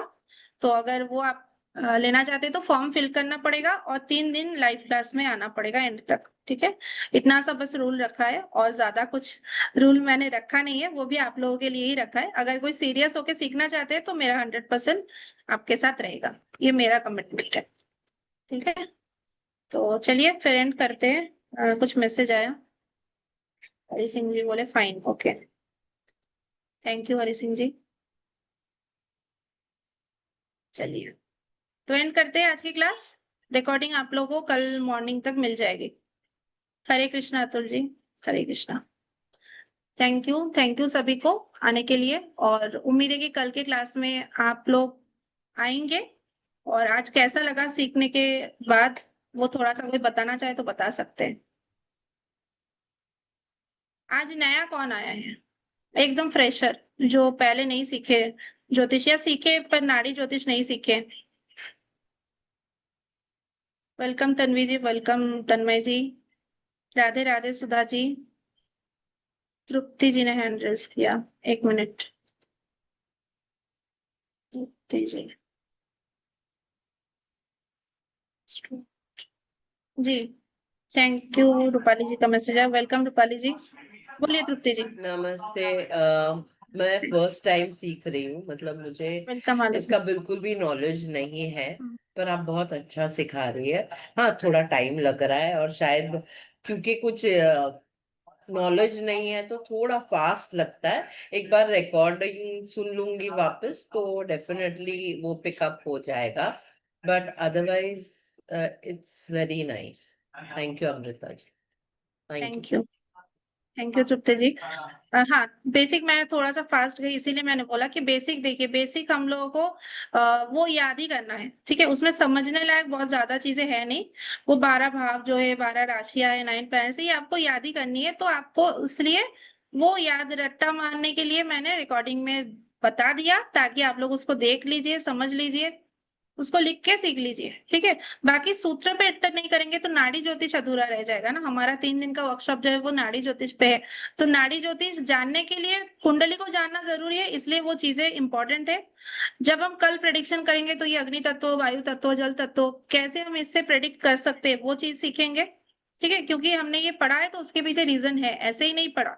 हमें वो बेसिक आनी चाहिए, तब हम आगे की प्रेडिक्शन को इजीली कर सकते हैं, ठीक है। तो कल आप क्लास में आएंगे, कल आपको और क्लैरिटी मिलेगी। फिर लास्ट डे जो थर्ड डे है, उसमें हम लोग सूत्र के बाद कुछ उपाय भी पढ़ेंगे, ताकि कुछ चीजों के लिए हमारे पास उपाय होना चाहिए, ठीक है।